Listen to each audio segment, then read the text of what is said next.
Jansen. So thanks for coming in, brother. Um, so I thought I would do as what you say, which is try to catch another logarithm. I figured I'd stop it and what do you call it? Swap out some guns and a little bit, not much, and then change the table around a little bit and start it up again and see. Um, Granted it's late, so I don't expect a ton of people, but give it a shot. Um, and uh, and that gun that I just put on the table needed a little more love, I think. Um, so while you're here, Chanson, welcome back. Go ahead and tap the like button. Double tap that screen for me, please, if you haven't already. I'm on the with that. I just tapped the screen. I don't know if that. I liked it. Um, so the gun. So I moved the bronze 1911 down to the bottom, and the gun that I brought in, that is a 308 Howa factory Howa rifle, barrel and action, mounted in a MDT Oryx stock, and I dipped the color panels on the stock, and that is a fuck. What is on that? Oh yeah, that's a. I don't even know. I'm gonna guess that's an SHJ4, an SHJ4 Gen 2, 6 to 24, and that's a fucking heavy ass scope, as I have said before. All right, man. I don't have. Let's see. And for those who are new, for those welcome. Let's see why y'all say something in the comments section. Y'all, I don't know. So I don't. Beautiful setup. Thank you, sir. So I bought that. I bought that Howa. Those are the first, the 308 Howa. I bought it to swap out the barrel and put on a big bull barrel like my 6 GT. And the thing shoots like, you know, sub 1 MOA. And I was like, I ain't going to change. I'm just going to keep that one the way it is. And I got another action to put the bull barrel on. And then I got another one and another one. Um, so um, so yeah, I've got like I got 2 PRS guns done, and one due back from the gunsmith in a week or so in 6 Creed, and then 2 more that I'm waiting forever on the barrels on. But you've probably seen them. The outlier backdraft barrels or backfire barrels. The integrally suppressed uh, suppressor barrels. I bought one of those for me and one for my wife. I bought one for her because they only weigh 3 pounds, and they're supposed to be similar to, have the similar effect of a bull barrel where they don't heat up and you can take a lot of shots. So I bought one for her, and what the hell, I bought one for me. They're expensive fucking things, but and those are both 6 Creed, 6 millimeter Creed, not 6.5 Creed, and we'll see how those go when they finally arrive. Thank you for the compliment on the setup.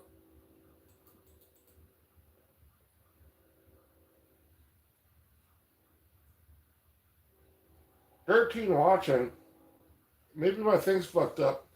Let me see if there are comments that I'm just not seeing. Like I only see 2 comments from Chanson. Is you know, do I suck? Is there everybody's talking and I can't see it? Oh, I see. Live chat. Let's see.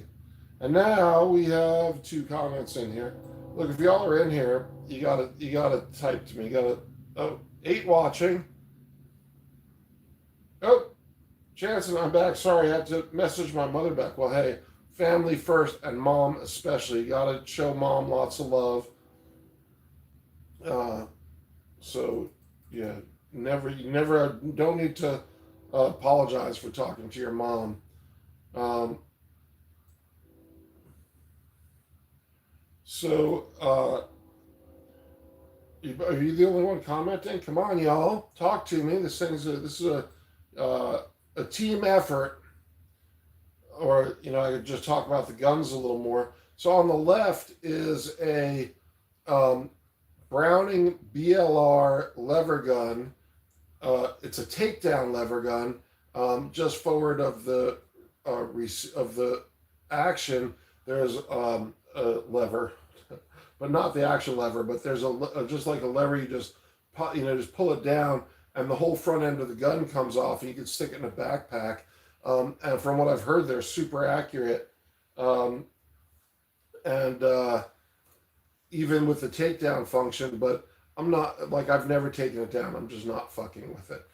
It is super accurate. It shoots really tight. It's zeroed well, and I'm not fucking with it. Some guys will put a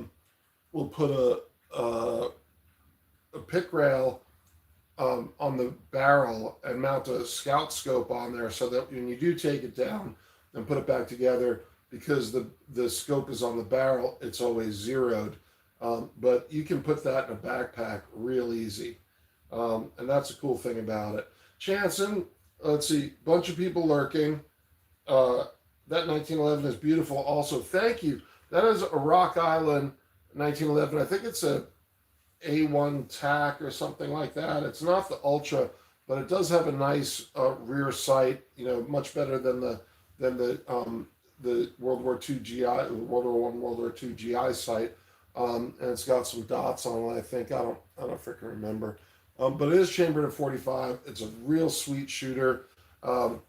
It's burnt bronze. It's kind of a to me, it's got the G10 grips. It's kind of a salute to the what do they call it? The Marsoc gun, the M54, I think, the gun that the Marines or the special the Marines or the SEALs were using as I think they, even though the military stopped carrying the 1911 and 1984, some units would still buy or special order 1911s, and the Marines had, I think, the M54, which was a FDE gun, and even though that's bronze, it's not quite as pale as the Marines gun. That one is really lovely, and I bought it. Actually, I think I went to the gun store to buy like a Gerson. What the fuck was it? I got it at Sportsman's. It was a Gerson. It was like a Beretta clone, and I ended up buying that instead. And I've always been real happy with the purchase. It was one of my first I think it was my second handgun. My first gun, I'll admit, was a Taurus G2C.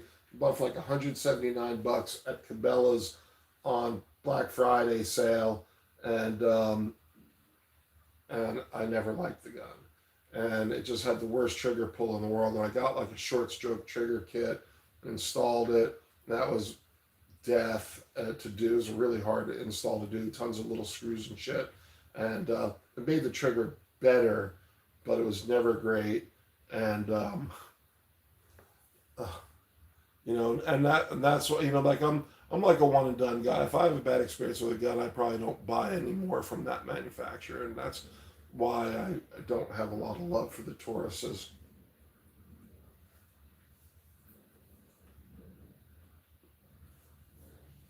On that AR in the middle, Chanson, on that AR in the middle, ID on the front bottom M-lock rail is an adapter. Is that for a bipod? Yeah, so that is so a lot of Captain White. What up, Bruce? I can't hear you on my end. Turn up the TV. Chance, can you? Yeah, you can hear me fine. Okay. Yeah, Captain, turn up the TV. So so a lot of ARs will have an M-lock Picatinny rail attachment that you could put a Magpul type bipod or you could put a sling stud to M-lock to put a Harris type bipod, but that is a short arca rail. And I end up having to put put a lot those little short arc rail attachments, and I get them on Amazon. They're like Chinese Shineway or some shit like that, and they're $9, and they hold badass bipods, and I haven't had any trouble with them, and they work great. I have them on a bunch of guns, um, but the thing is that because I'm shooting heavy bull barrels, um, they they take up more space within the handguard, and the the screws for the M lock are, if they're too long, they with the thick barrels they might touch the barrel, and that's a problem that'll unfree float your well, it basically comes in contact with the barrel, so it fucks up the barrel harmonics and your accuracy. So I do have a grinder on my bench, and finally just started uh, grabbing the M-lock screws in vice grips and grinding the shit out of them so they fit. And I've got some full-length Arca rails, which will allow me to run the thing all the way, out in a tripod. And I have a nice carbon hunting tripod, but I haven't really shot with it ever yet. But I'm thinking I could use it to hold a light, but right now I'm just using some shitty little camera bipod. But yeah, so with the Arca rail, it allows you to mount much sturdier bipods, and the least expensive of them is the MDT ground pod, GRND pod, and that one's pretty lightweight, but it's still sturdy. But the bipod that I use is an Accutech, and it is just big and heavy and solid, and it is a really stable platform to shoot off of, and it allows me to shoot very accurately. And for like the long distance competitions, you need a really good, steady, stable bipod if you're, for like PRS shooting.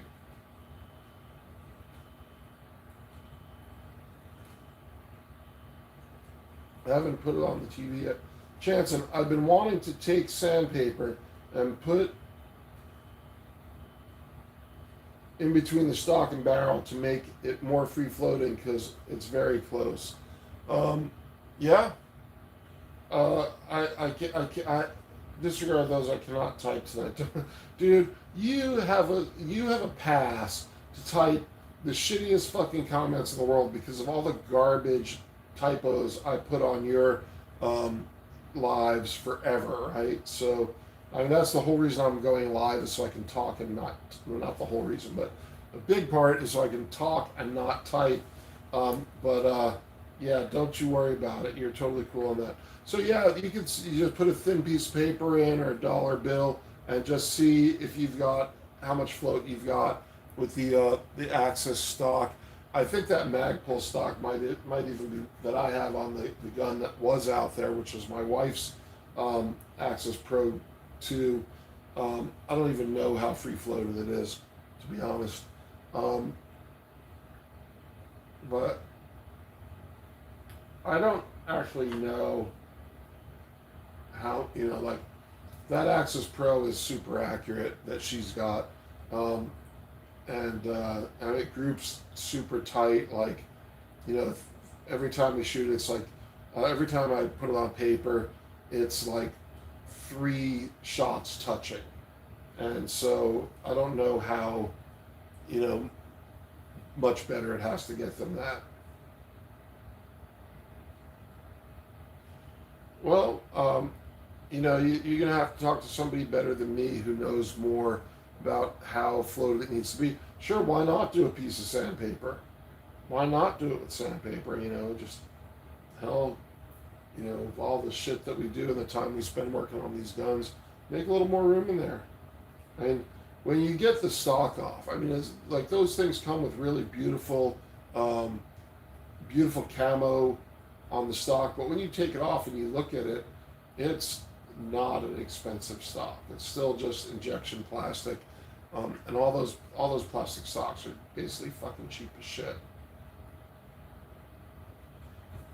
Maybe now I can hear you, Captain. Maybe. Well, maybe. I hope you can hear me now. I only say that because I saw a video recommending that method and it seemed to work. Yeah, I mean, hell yeah. But like the method is fine. I'm not dissing the method at all. I'm just saying um, you know, like the you know the gun that we have is super fucking accurate and groups tight. Zero as well and groups really tight at 100. And so, at what point does it need to be better? I get three shots touching and in 100 yards. Um, like I don't know if it's going to get better than that. For me, like when it's a setup like this, like the I haven't even checked to see what the like like I look over and I can see shit a half an inch clearance on the barrel in front of the scope from where I'm sitting on the rifle on the right on the MDT stock. But I don't know. Yeah, that thing's got visible space all the way up. That thing on the MDT stock, it's way a lot of space in there. But that's it's a fairly thick factory barrel, but it's nothing compared to the profile on the 1.2 inch bull barrel on the stainless bull barrel on the 6GT.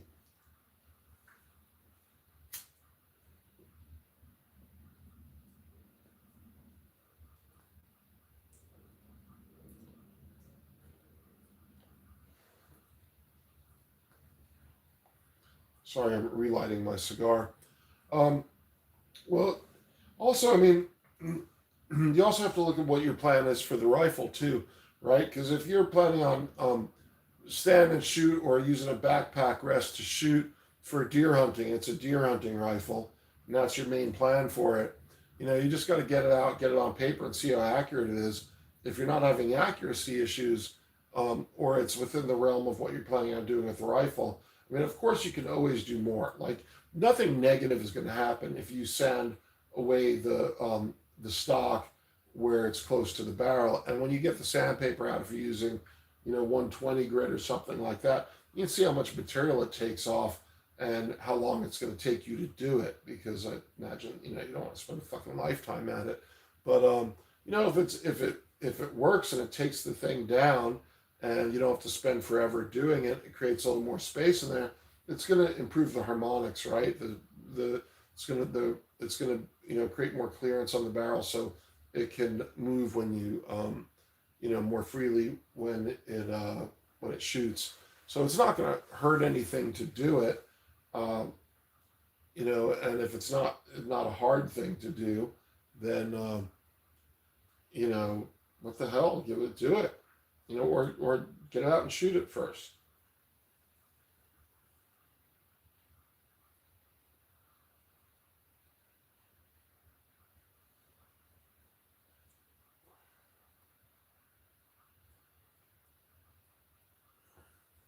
Captain White, I just bought grips for my Glock 17 sandpaper sticky.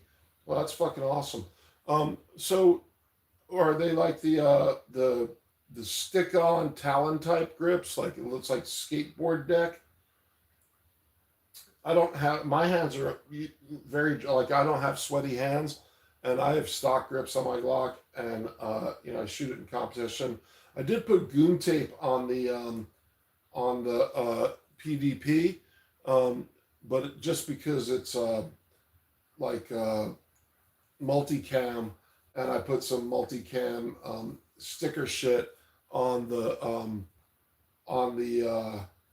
it's like sticky fabric on the holster, and when I shoot in two gun, I have a whole multicam kit deal, and you can see that in the video. So I just did it for fashion, and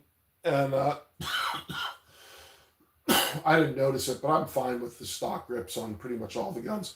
the G10 grips on the 1911 are like insanely grippy, and I have a 1911 officer model that I have been known to carry, but it rips the shit out of the skin um, on my side because I carry strong side. So my first shots of it, I was hitting a 4-inch piece of cardboard at like 100 to 130 yards. I was like, dang. So I mean that's fucking great, right? But even so, at 100 yards, um, I want my gun to be 1 MOA or less. So 1 MOA is a 1-inch group, and probably, like for serious target shooting, about a half MOA really is where you want to be. And with that Savage Axis, we were hitting 4-inch clay pigeons on the berm at 550 yards, which is, and we get that out of ARs, but chambered in 6 arc. I've got a bunch of 6 arc uppers, and they're shooting 4-inch clay pigeons at 550 yards. Not bad for a factory rifle and factory sighted. No, it's good. I'm very impressed with the Axis, the Savage Axis too. Romans 13:9. Welcome in. I like that rifle. Thank you. All of them? I'll take all of them. Thank you. Brookside Farms, how's it going, Brooke? I'm assuming you're off your live. Congratulations. It was great going in. I did start my live at the tail end of yours, so please forgive me for that. I just figured you'd been on for a while, and I wasn't gonna pull off of you. There's so many of the crew that are posting, and I don't want to step on toes. At the same time, like before I started my first live, I went on, I checked to see who was on. You'd been on for a while. There's no one else on, so I just wanted to get on before a bunch of other people started their lives.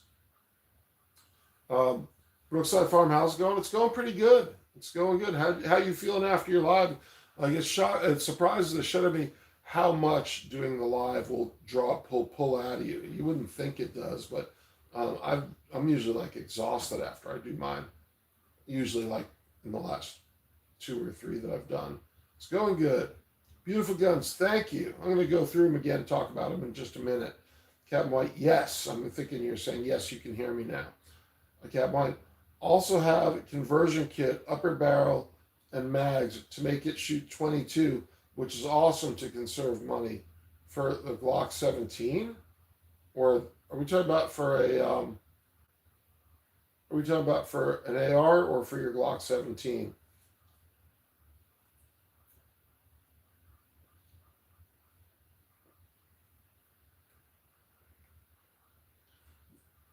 Brookside Farms. The Axis is great for the price. No problem at all, Bruce. I had a ton of fun. I'm happy as long as I got someone to talk to. Good. I didn't see how you were doing, but it looked like you were doing really good when I was in there earlier. This one's pretty little bit slow, but I'm glad to have you guys here. Thank you for hitting the love. So yeah, no, that's great. I thought it was a great. I was just stoked to see you on. That was really really fun, and it was the first time I'd caught any of your lives, so I was glad to catch it. Jesse Culver, what's up, Bruce? I subscribed the other night, and I'm glad I did. Thank you, Jesse. I'm glad that you subscribed also. I appreciate it very much because, trying to grow the channel. Now, some of these guys are like 14, 15 grand. I was looking at Jiminy Show Joe's live tonight because I'm a mod on there, and he's like 175, 185,000 subscribers. He's the 800-pound gorilla in the room. That once you start doing this, you realize how hard. I got like 68 subscribers. I just need to add subscribers because I'm afraid if I drop below 50, I won't be able to go live anymore. I'm just trying to do it at the survival level at this point. Yeah, for the Glock 17. So, Cameron, I did not know that you could do that. I've never heard of a 22 caliber rimfire conversion kit for a Glock 17. This is the very first time I've ever heard of that. That's cool as shit. Um, I'm paying about 21 cents a round for like Blazer brass, CCI Blazer 9 mil. So I don't worry about shooting, and I've accumulated, because I compete. So shit like the pistol seals burn so much fucking, I think it's minimum of 125 rounds per gun. So I shot 250, and that doesn't count the misses, just to do two guns in pistol steel last Sunday, yesterday. Was shit. Seems like so long ago. No, Saturday. So and pistol steel burns a lot of rounds. When I do two gun, it's maybe 100 rounds of AR and 100 rounds of 5.56 and shit 40, 50 rounds of 9 mil. So I don't worry about it too much. But I bought Federal 22 caliber. I thought I bought like a case of like 4,000, and the price was down to like 4 cents a round. But even when you buy it in 50 packs at the sporting goods store, it's like 10 cents a round.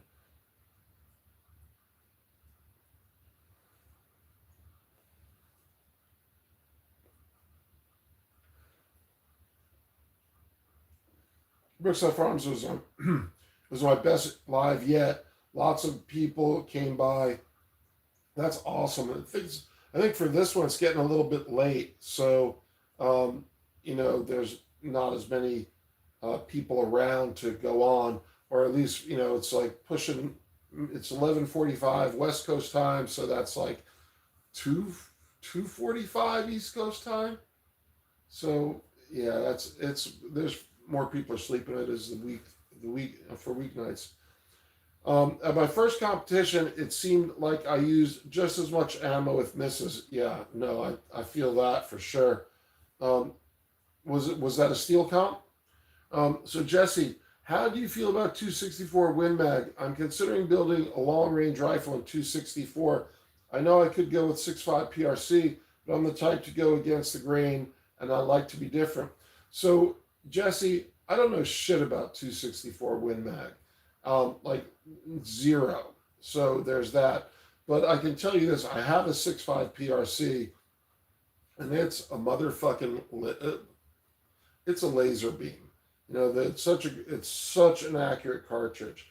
And when you look at the newer crop of cartridges, the thing that sets them apart and the whole concept of them is they have long, skinny, high ballistic coefficient bullets that are much more wind resistant, and that's the attraction. So I always say like 6.5 PRC is like the Magnum version of a 6.5 Creedmoor, but I think for long distance 6.5 Creed is if you're not hunting, well, if you're hunting with it, you're good for deer, and some people use it for elk. At any distance that you want to shoot it at any distance that you feel that you can ethically take game, 6.5 Creedmoor is certainly enough for deer, and plenty of people hunt elk with it. Um, so that's and for target shooting, that cartridge is good way past 1,000 yards. So I mean, and that's just a short action 6.5 Creed. Um, so I don't know anything about the 6.5, 6.4 Win Mag. Let me take a look at it real quick.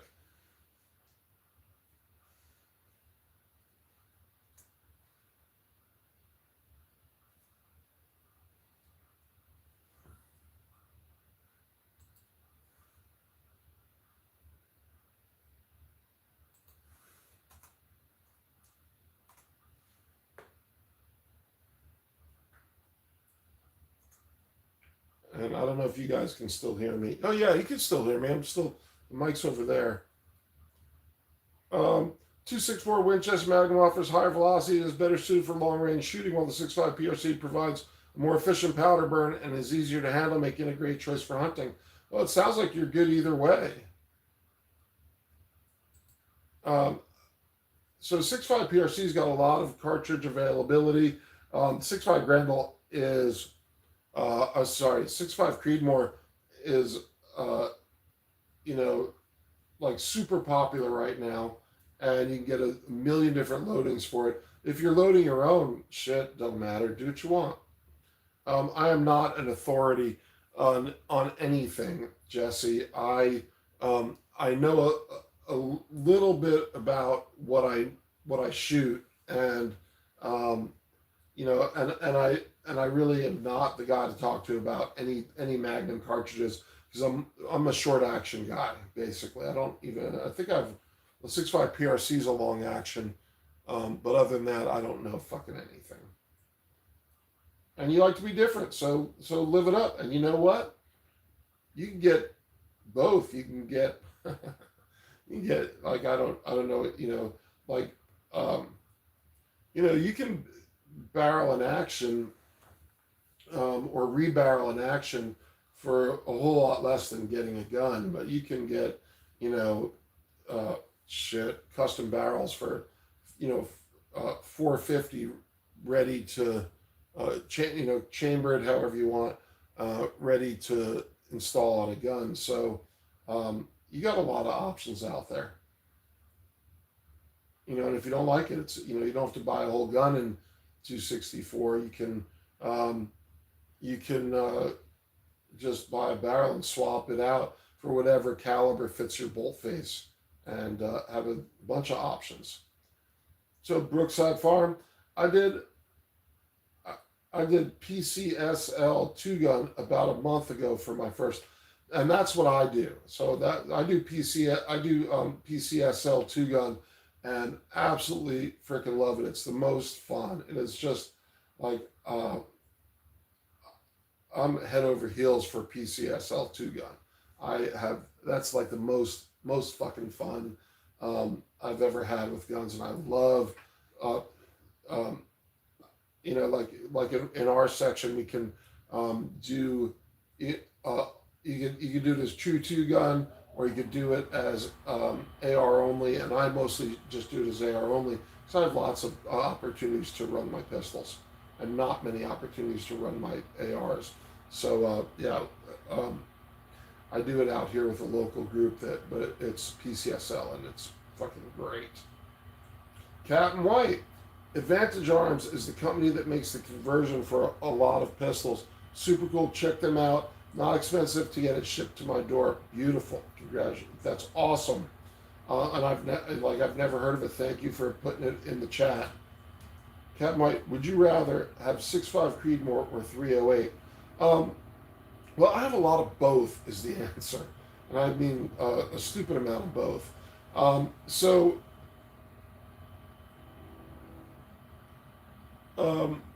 Personally, I think 6.5 Creed, to be honest, because most of what I do is target hunting. Target hunting. Yes, I do target hunting. That's exactly what I do. Like the lever gun. So I have 4 or 5 308s, and right now I think I've got 3 or 4. 1, 2, 3, 6.5 Creeds, maybe 3. I think 3. I just got one tonight. I just got a 6.5 Creedmoor barrel tonight, and a 6.5 Creedmoor AR barrel, which I'm super excited about. So I also recently got a Bear Creek Arms. Shit, my mind is not working so great tonight. Sorry. I think it's called the BC10 or the BR10, and it's a bolt action AR, and it takes AR barrels. Basically, it's an AR10 with a bolt action upper, And so my thought is, I'd rather have the 6.5 Creed on the bolt action, and if I were going to do a gas upper for it, I would do that in 308 because that seems proper. Like you got to have if you're going to have a gas 308, it's got to be a gas AR. It should be 308, or at least should be 308 first. But the 6.5 Creed is better suited for the bolt gun, is how I would describe it. Although plenty of people have 6.5 Creedmoor gas uppers, but I just have the bolt gun. But hold on, there's more to that, but I'll probably circle back to it. So I have a lot of guns that I'm shooting for 550 or 600 yard bench rest competitions, and the 6mm guns, I've got 6 GT, 6 ARC, now 6 Creed coming. I've got 3 6mm Creedmoor barrels coming. One of them's at the gunsmith now, so hopefully have that action back by the end of this week, but really I'll probably pick it up next week. Should really be ready. And I don't even need to, I'm out of town this coming weekend because I'll be in California. And so the following week I should be able to pick it up, and I don't even have to call the guy and bother him about it. Hopefully. And if it's not ready by then, I'll be fucking pissed, right? So, no, not really pissed, but I'd like to get the fucking thing. It just shouldn't take them that long. Although, who knows what the fuck gunsmiths do. So, for hunting. Well, so my hunting rifle is I have a 6.5 Creedmoor Howa super light with the scope, weighs under 7 pounds, and that is my hunting rifle. Where last year I carried a 300 black on opening day with the 16-inch barrel, and then I had a 308 Browning BAR semi-auto, which is about an 8.2 pound gun with the scope on it, for late buck, late season buck. So I have taken 308 in the field, and I really like this lever gun, and definitely consider taking that in the field. But for blacktail deer, which isn't a very big variety, like 200-pound bucks, 6.5's plenty. 6.5 Creed's plenty. So I had a ton of fun at it. We'll definitely go and do it again. Yeah, I did it a few times last.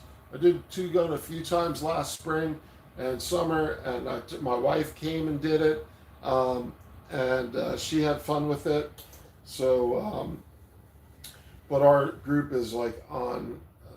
They're not doing anything this fall, so I guess we'll have to wait till spring. But I got a bunch of so everybody there is like all kitted out. Some guys have helmets on, plates on, but I did get some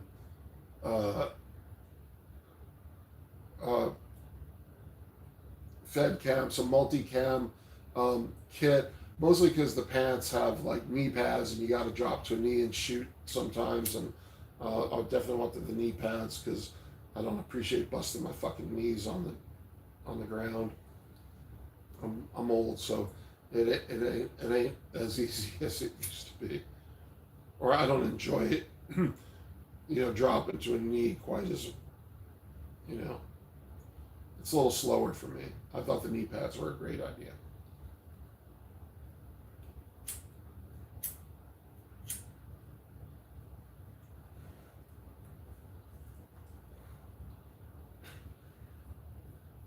Jesse, that's my plan. I'm about to get a Savage 110 and 7mm Red Mag. I plan to rebarrel it to 264, like you said, and it's cheaper to do it that way than to buy the action itself and build off of it.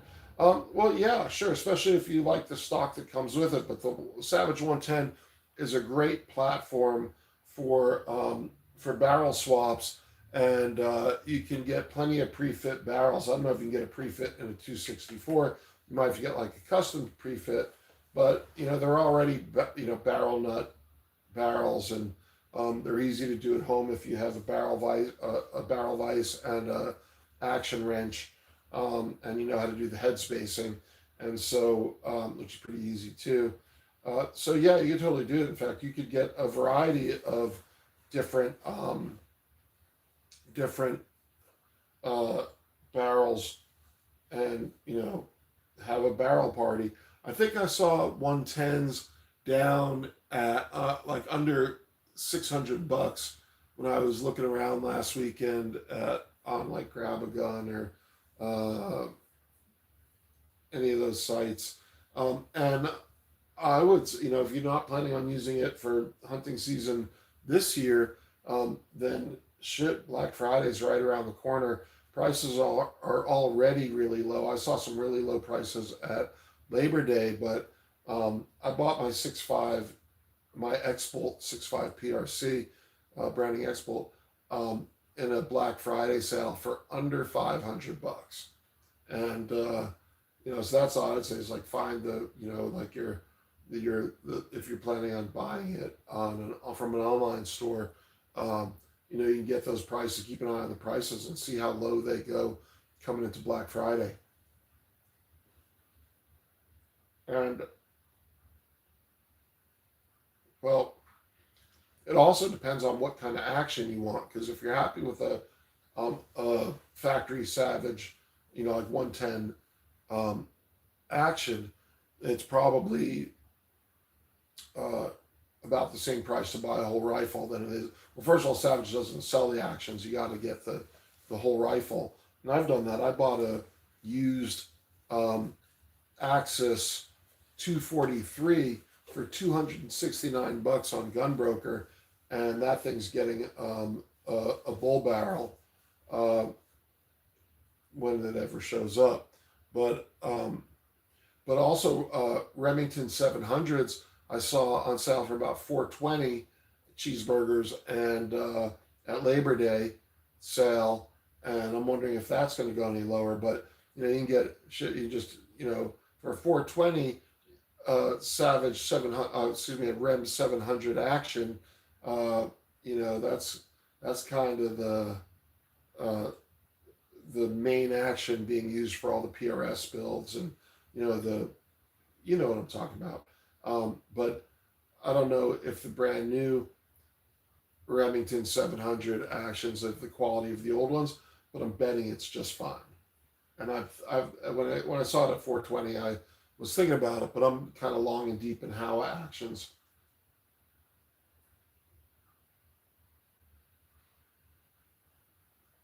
And it's nice because all of my actions are Howas. I've got four of them, I think, and all of my chassis are made for Howa action, so I can pop any gun out of one chassis and put it in another.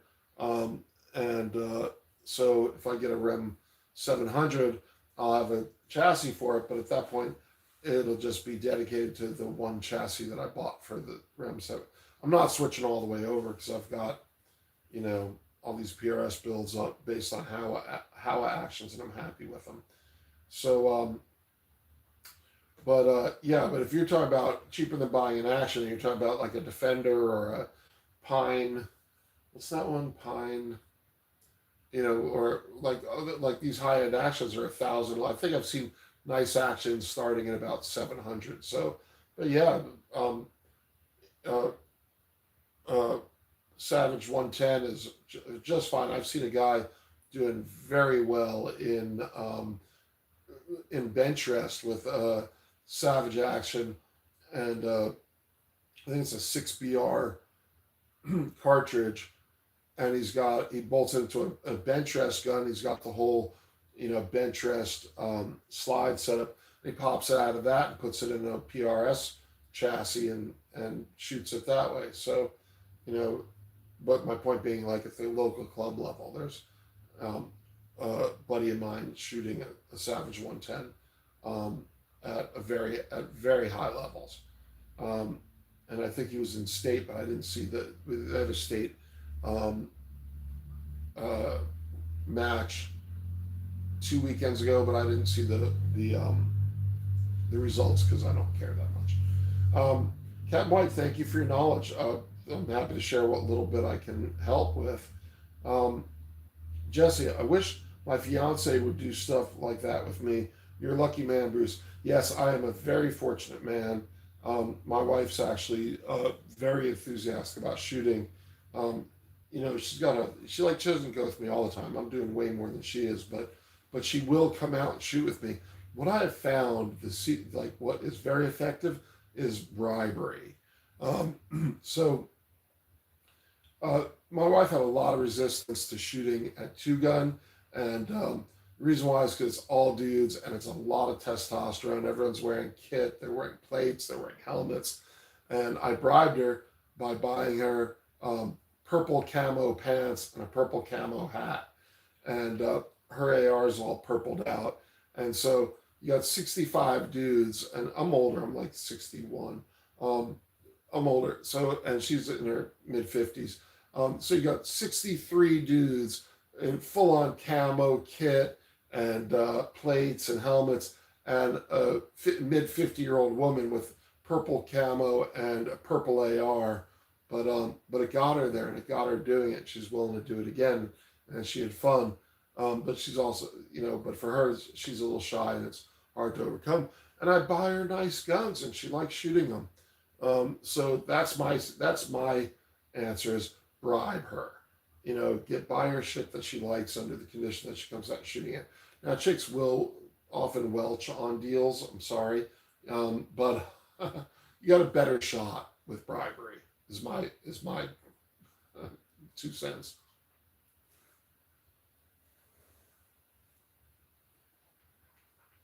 Hold on, I took my glasses off to clean them. And I got the cigar in, so I hope you can all still understand me. All right, so let's see. Oh, shit. Just got a big load of ash right on top of my mouse. Perfect. Okay. Well, and she's your fiance, so here's my other thing, and I'm sorry for jumping in your kitchen here.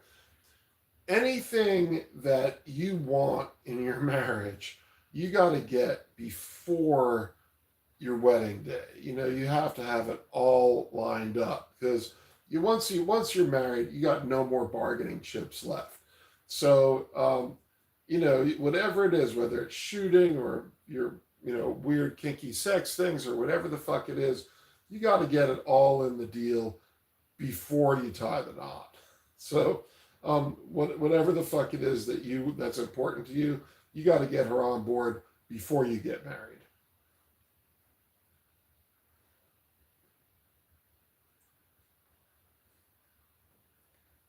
So anyhow,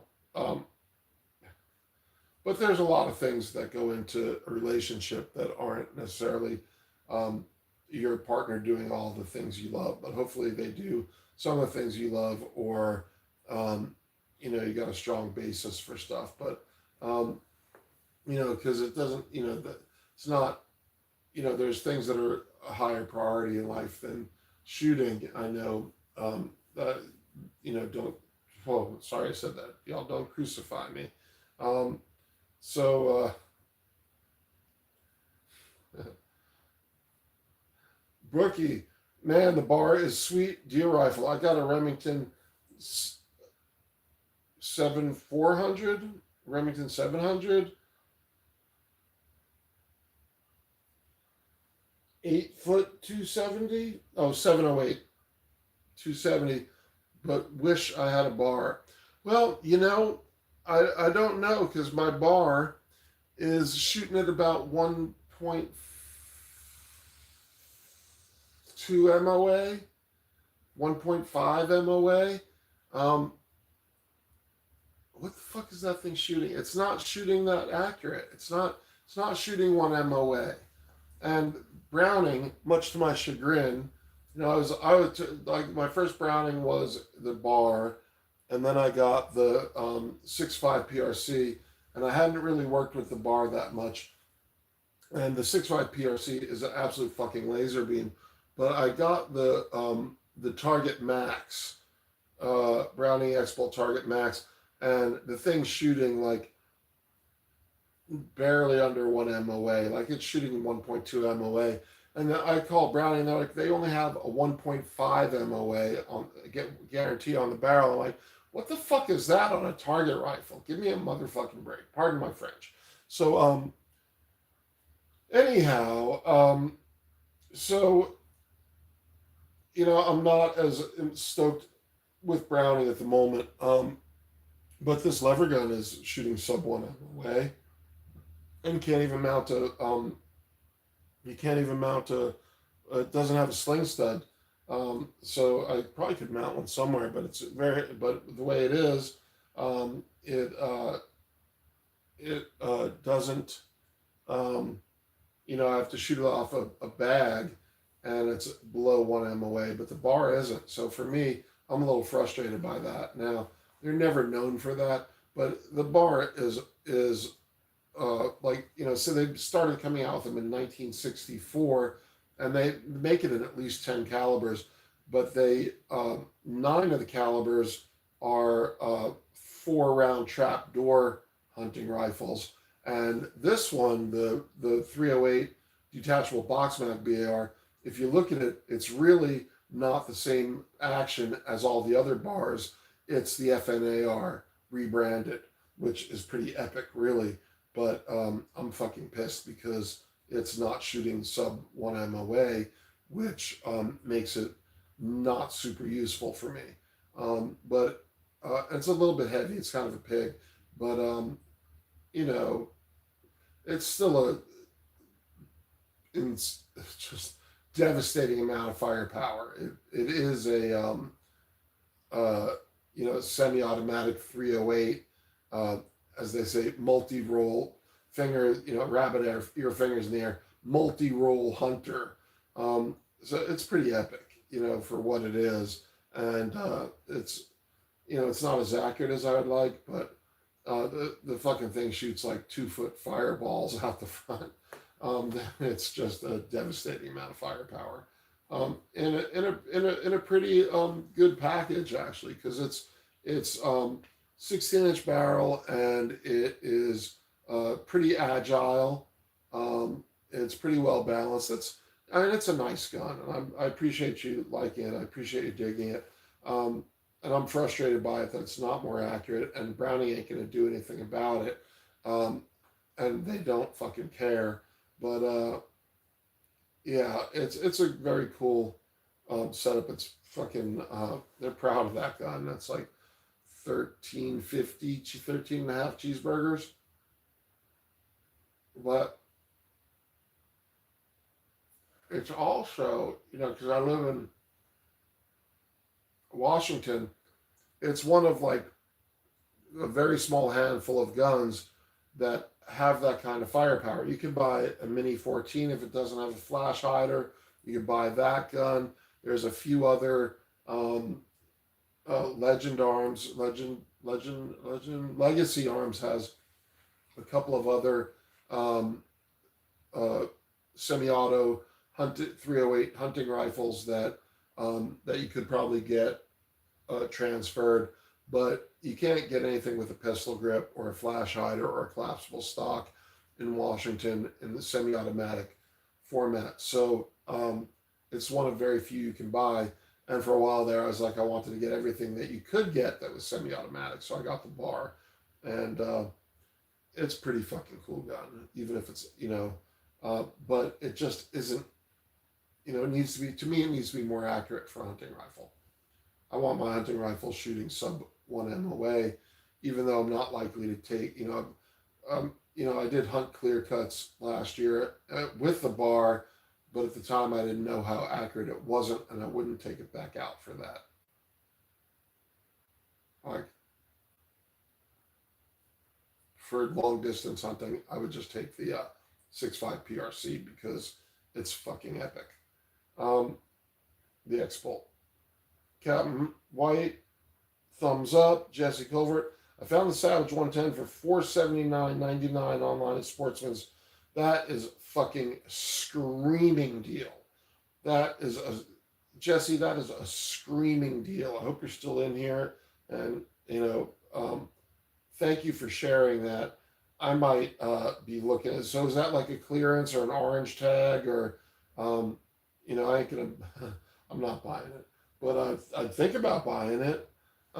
That's a fucking screaming deal on a great platform. On a like, I've got a couple of Axis, Savage Axis for the wife, and they are convertible. I put Jard, Jard, makes a 6 ounce trigger for the Axis. It's the only one I've seen that's that low. The Timony doesn't get anywhere close to that. They have a few options. You can get it like a 3 pound, a 1.5 pound. I don't know how light a trigger you want to carry in the field, but I think probably on a hunting rifle, shit, 3.5, 2.5, maybe, but you don't want to go too light in a hunting rifle. But that's a great platform to build off of. All I heard was "don't get married." Well, you said it's your fiance. I think it's too late for you. Are you planning on calling it off? And I'm not saying that at all. I haven't met the girl. I don't have an opinion. She's your fiance. Hopefully, you guys love each other a lot and you get along great, and you're looking forward to spending your lives together and having a family. And you know, she'll be. Hopefully, she's a great mom and has great mom qualities. I mean, those are the things that she does all the things you like. Whatever, man. I just, I have a lot of relationship advice, and you didn't ask for any of it. But I didn't say don't get married. What I said was you got to get all the shit you want in the deal before you get married, because you ain't gonna, you know, good luck trying. It's like pushing a boulder uphill. Yeah, that's my advice. Is get it all in the deal ahead of time.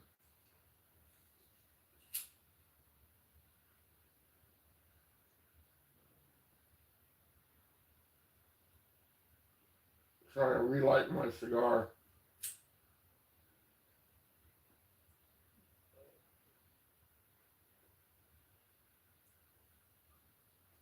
So I didn't say that at all. I think I've been married a dozen years or something with this wife, my current wife, my new wife, my second wife. Actually, my third wife, but I've only my third marriage, but second wife. So I married the first one twice, and she was a good mom. My first one was a good mom, but we weren't really well suited for each other. Um, my current wife and we've been together over a dozen years. I think 13. Let's see, what year did we get together? 2013. So we got a dozen years in, and we're like lovebirds. We are always together. We work together. We're together all the time. We never get sick of each other. At least I never get sick of her. I can't speak for her exactly, but we love being together, and we love doing stuff together. And um, we spend all our time together, and I absolutely love being with her.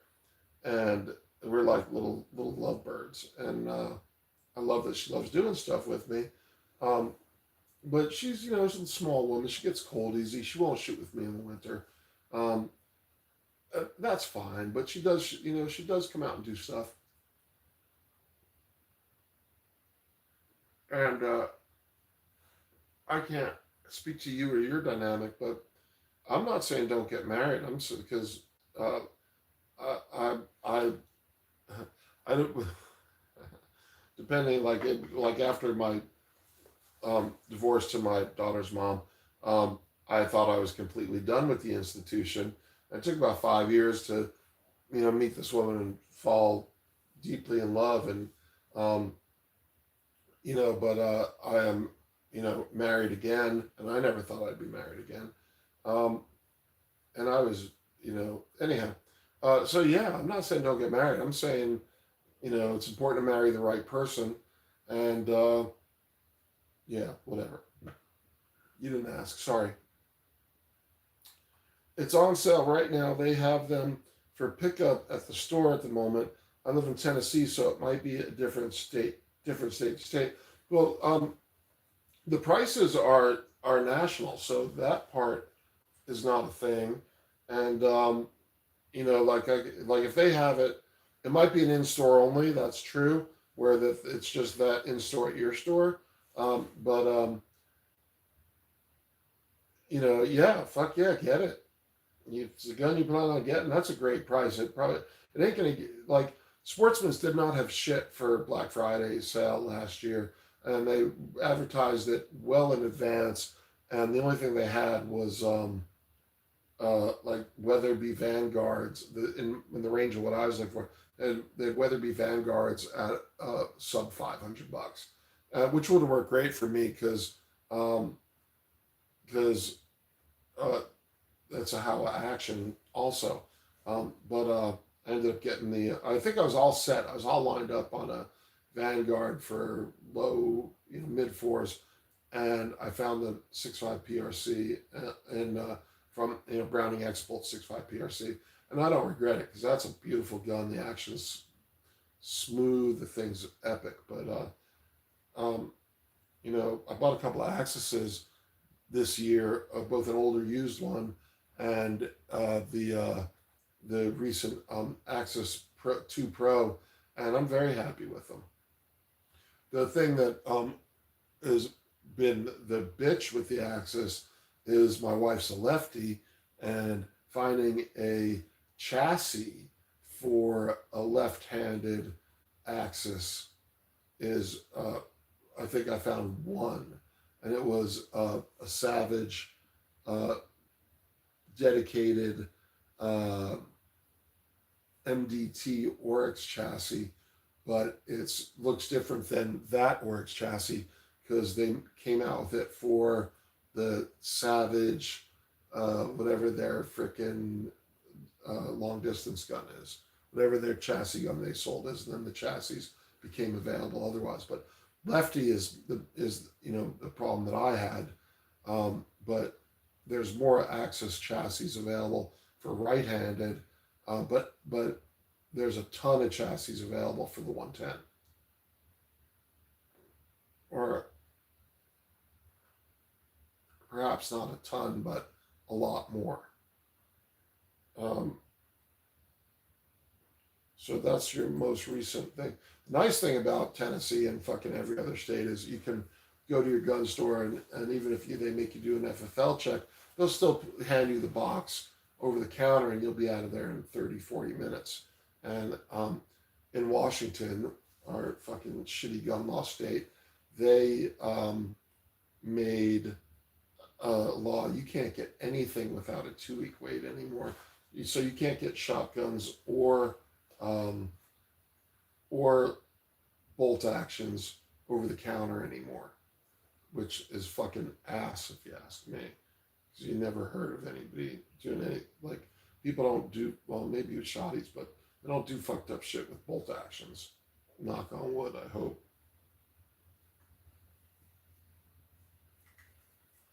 Oh, there we go.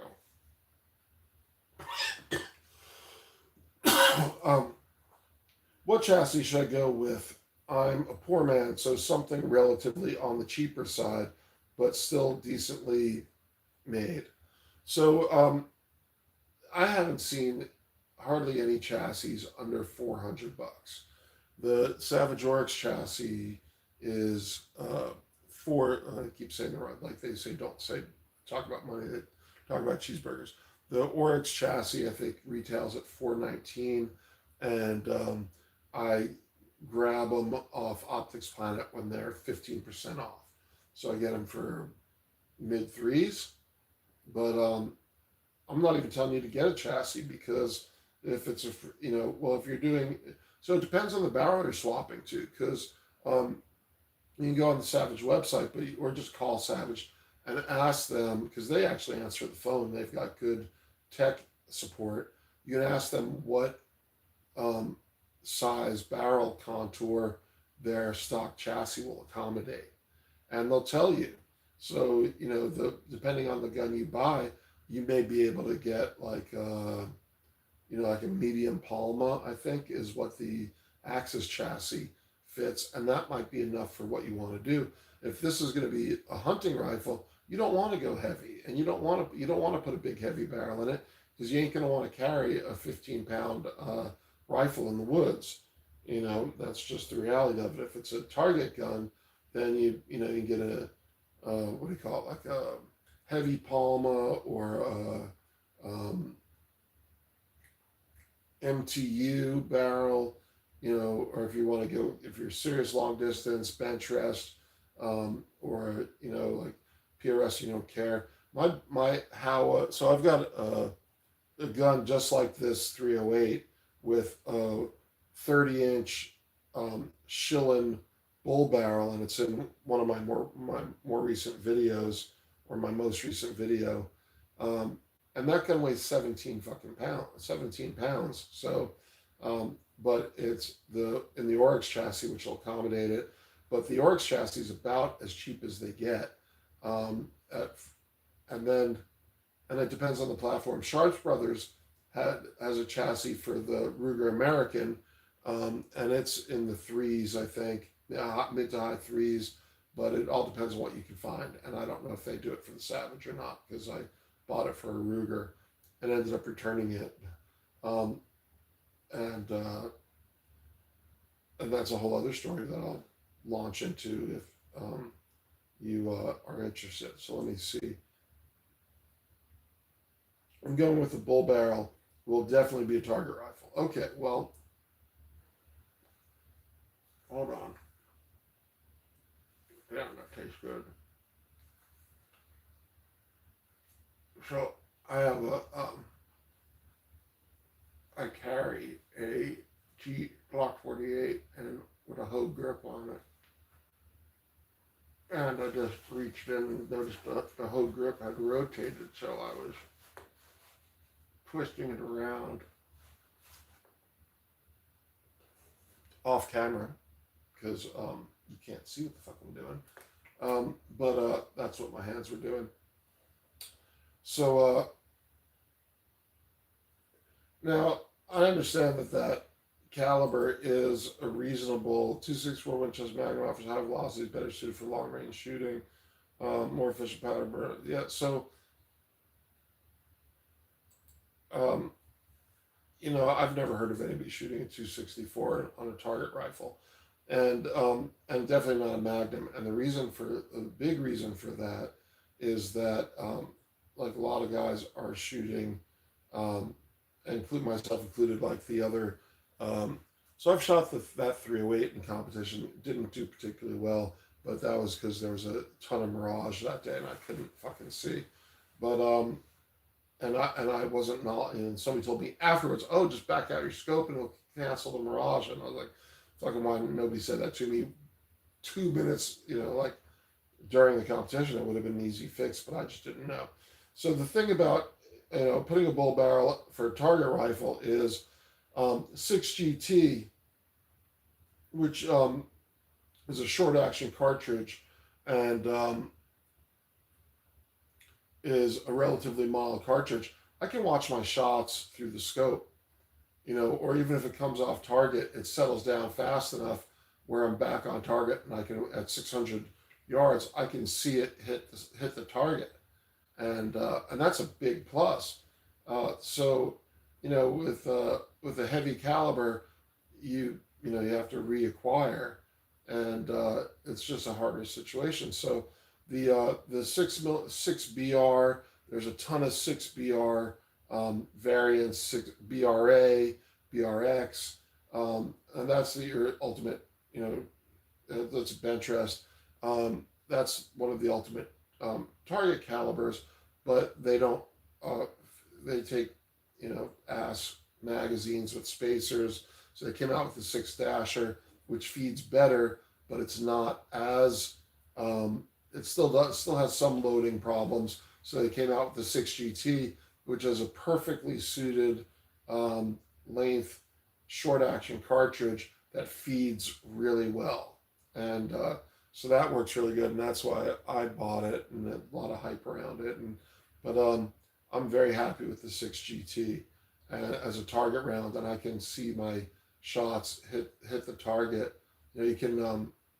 It's really good for PRS also, so you can watch your, you can see where the, if you miss the steel, you can see where the dirt it hits if there's any dust flying.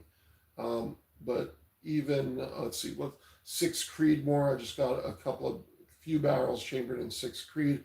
Wasn't my first choice, but it was really the only choice I had, which is a whole other story. But I've got a 6 Creed barrel coming in the next couple of weeks, and then a couple more ordered for one day maybe, whenever they show up. And 6 mm Creedmoor has a lot of popularity in PRS shooting right now, even though it's known as a barrel burner. But most guys are not shooting Magnum cartridges in in target shooting.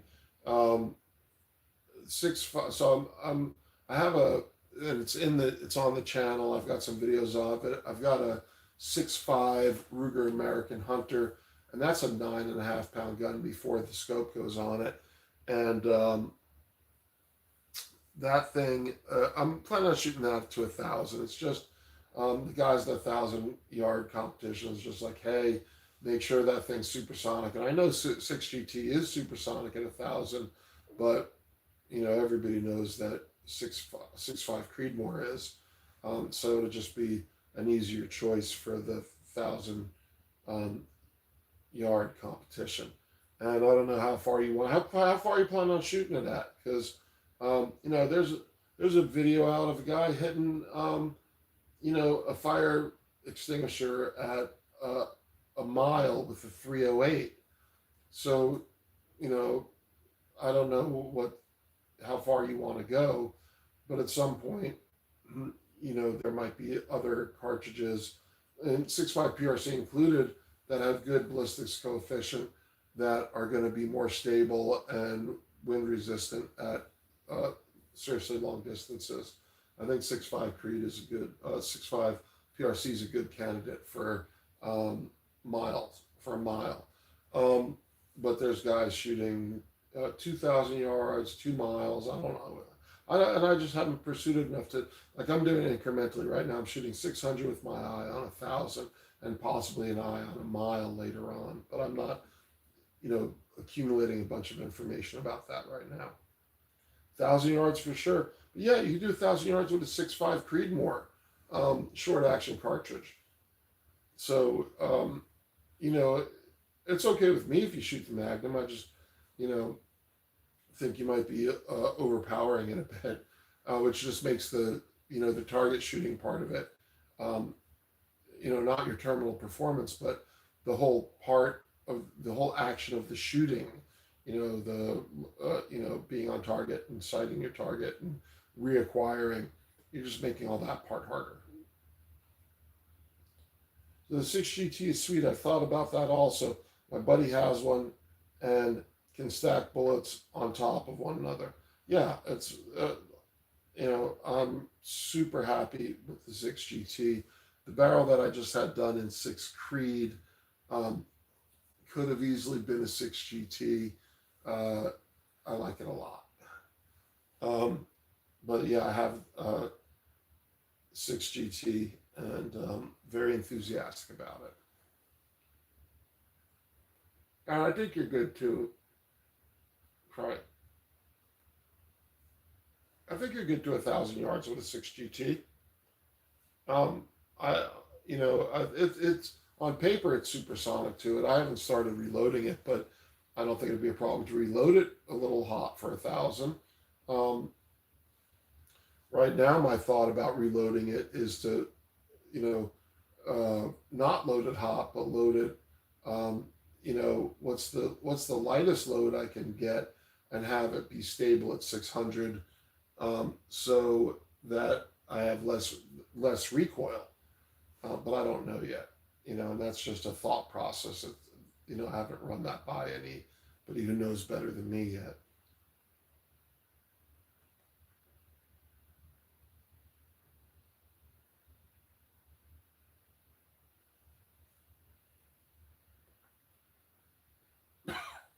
All right. What else we got? You have my, there's only what, two of us in here now, so um, or three of us in here now, so you have me for the conversation. I'm available for the conversation. So that 308 that's sitting there, the in the chassis. Um, I'm not 100% committed to keeping it as a 308. I might tear that barrel off at some point, but it's a good gun right now. It's one MOA. Um, I could, and I have a six Creedmoor coming, and that'll probably be, if it shoots well, that'll be my backup gun. So, 6 GT would be my front line. Six Creed, probably run it in a different category, and at least you bring two guns to competition. At least one of them is going to work, right? And I say that because I did everything, had the gun dialed in, shot 550 on Friday, and I was going to go to the competition. I think I shot, checked the 0 to 100 on Friday, shot 550 on Saturday, and had it all dialed in. I had it all set up to shoot, took it home, cleaned it, went to the competition on Sunday, and I forgot to put the bolt back in the fucking gun, and the range is an hour away, and I get there, pull the gun out, go to pull the bolt out of the action, and it wasn't in the action, and I didn't have enough time to go home and get it, and so with two guns with the same actions, at least one of them would theoretically have the action in it. I don't think I'll ever forget an action going to. I don't think I'll ever forget a bolt going to a competition again. But if I had two, one of them would have worked.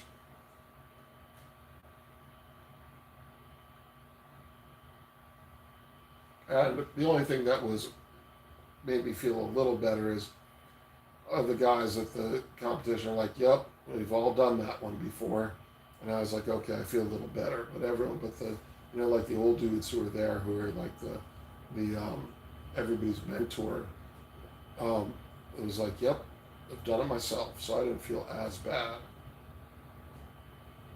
What can you suggest for an MP5? I just picked one up. Congratulations.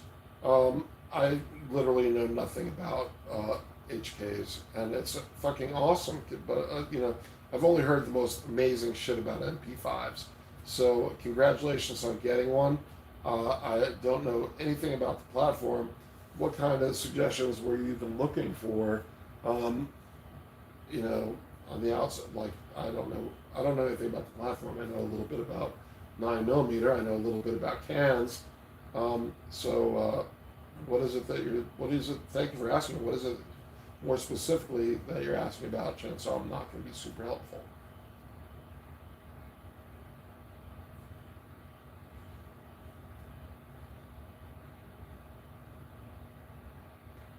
And are you having fun shooting it? I imagine you are.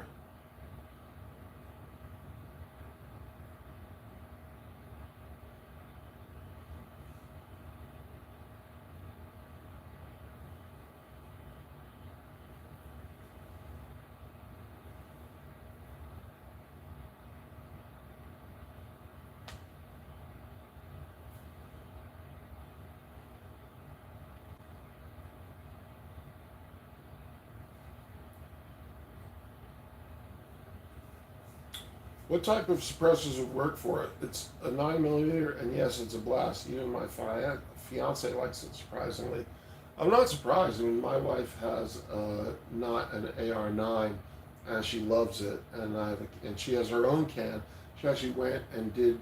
I wanted her to have her own can, and so she actually went and did um, her silencer shop kiosk thing, got all her shit in, and got the can in her name. So let's talk about your muzzle device. Is it just a threaded barrel? Is it just a half by 28 9mm threaded barrel, and you have every option available to you? And if so, that would be awesome for you. But I'm assuming it's 1/2 by 28 9 millimeter. But you tell me. It's a trilug. Okay.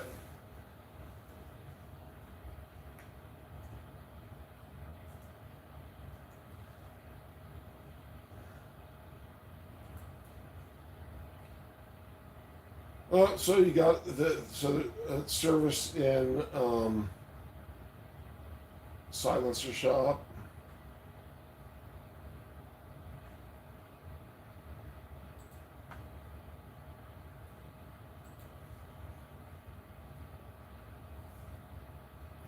Yeah. So the answer is I don't know shit about trilugs. Um, so can you put a trilug mount in any can if you have the adapter for it?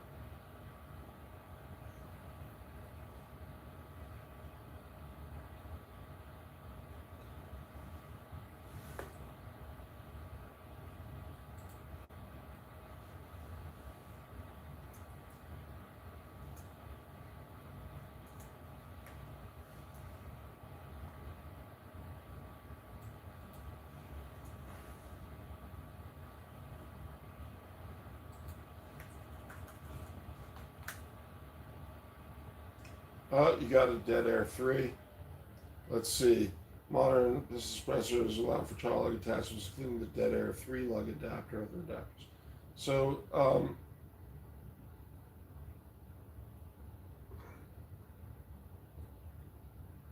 dead air's got one.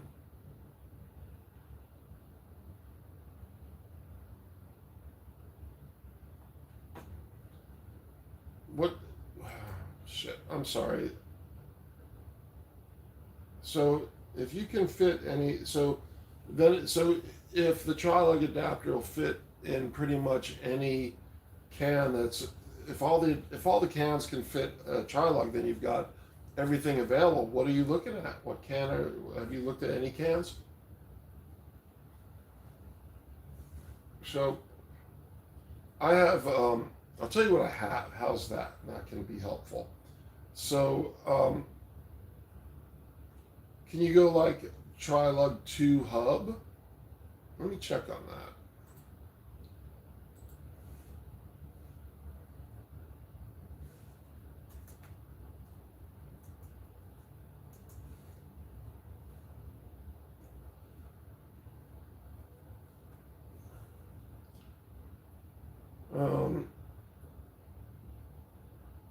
Surefire's got a trilug. I don't fucking know.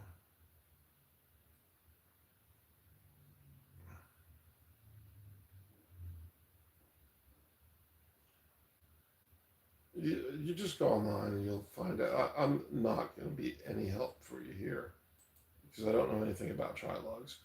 But I do see one on the front of an ARP. So looks like it'll work.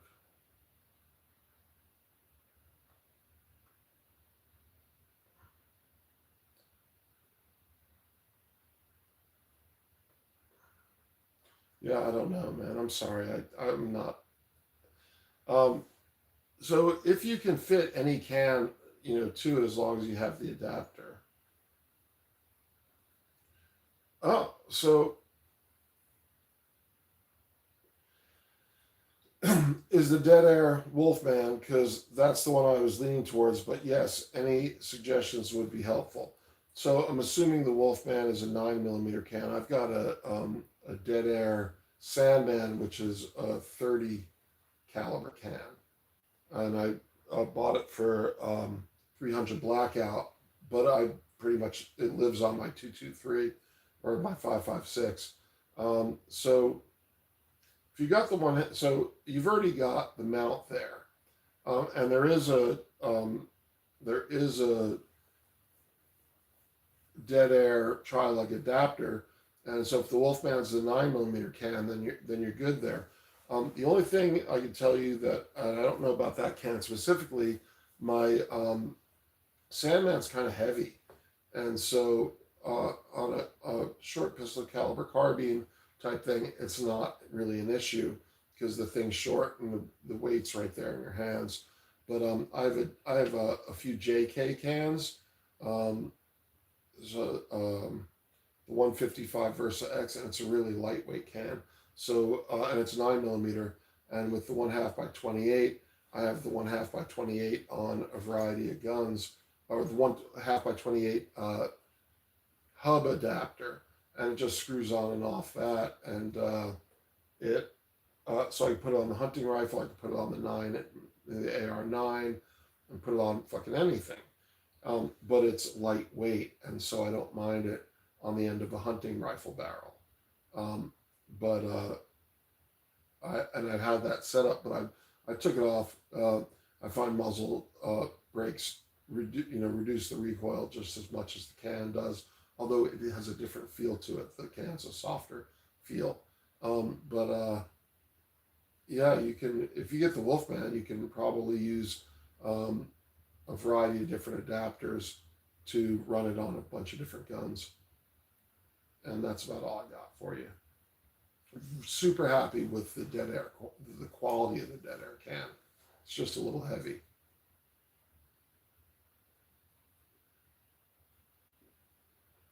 So I run the dead air on the AR pistols. So I have it on the 5.56. I think it's an 11.5 5.56, and then I have it on the 8-inch 300 black, and I like it on both of those. Although it's much quieter on the 300 black, obviously, but on most of the other guns, I have it set up for the hub adapter, including my ARP 9 millimeter. I have it set up for the JK can, which is a 9 millimeter can. So obviously, because the dead air is not going to work on that. But also the long guns, the hunting rifles and stuff can take the longer can, and that is a big plus. So. Sorry, I'm getting tired. And I already said it. The lighter weight can doesn't add a lot of swing weight on the front of a 20-inch barrel or 24-inch barrel.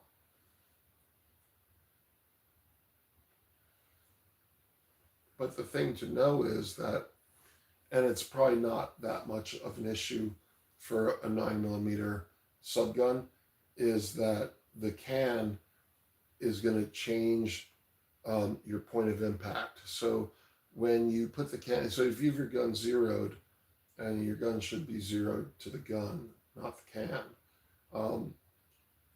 you put the can on, it's going to change your point of impact. Now, I think it's only going to change it maybe about an inch, which is not going to be an issue at 50 yards, because 9 millimeter is basically shoots flat from 10 to 50 yards. So every time you put the can on, the point of impact is going to change. There's only one can mount that I know of that doesn't shift your point of impact, and that is the Plan B. Now, I'm told that the Chemo mount, which is the one that I have for the dead air can, shifts it, but shifts it repeatedly. So every time you put it on, it's going to shift your point of impact, but it's going to do it to the same spot when you put the can on. And I don't know if that's true or not, but I know with the screw on the hub mount, it changes it. It changes the point of impact to a different spot every time because it's not repeatable. So that's going to be the issue. But at 50 yards, if it changes your point of impact an inch or an inch and a half, it's not going to be an issue for a self-defense, issue if you're shooting at center mass. For a headshot, it might, but your first shot probably shouldn't be a headshot unless it's a hostage situation, in which case you probably shouldn't be fucking shooting an AR-9 anyway. So, that's You know, you shouldn't be shooting headshots on an AR-9 at 50 yards, or an MP5. So that's something you'll have to, you know, 9mm with a can is super fucking quiet, like way quieter, hearing safe with 147 grains. I shoot 147 grains out of the ARP all the time anyway. So that is my advice: is 147 grains. If you know, I assume the MP5 can shoot that, but 147 grain is wonderful, suppressed, and it's hearing safe, and you'll have a lot of fun with it. But you're gonna have to take it to the range and see what your shift is, uh, for your point of impact, and hopefully it's very tolerable. I think I had, uh, oh shit, what was it? About an inch and a half shift in the point of impact on my 16-inch barrel, um, 6.5 Creedmoor with the JK can.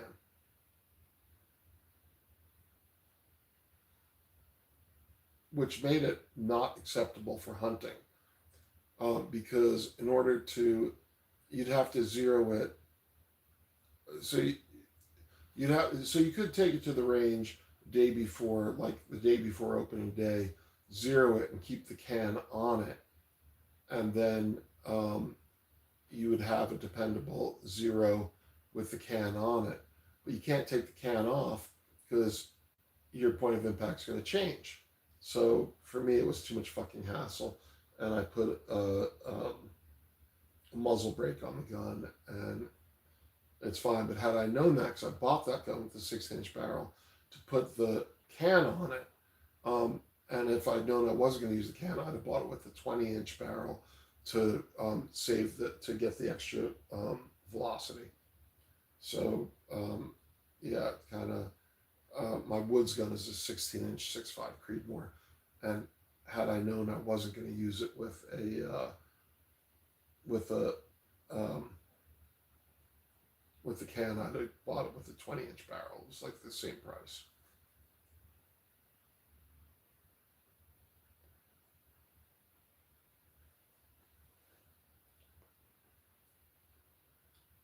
So, uh, was that at all helpful?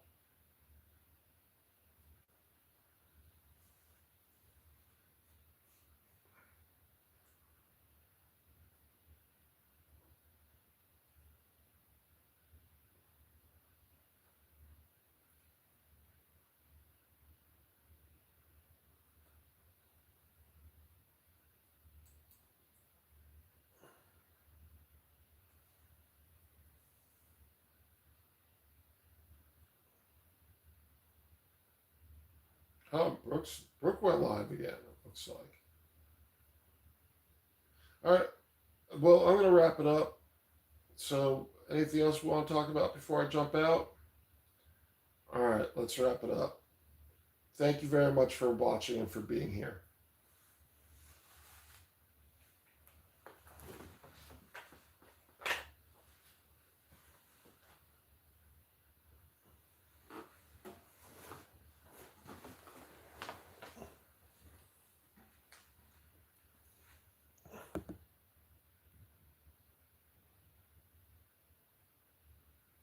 And we're going to shut it down right now. Thank you for being here.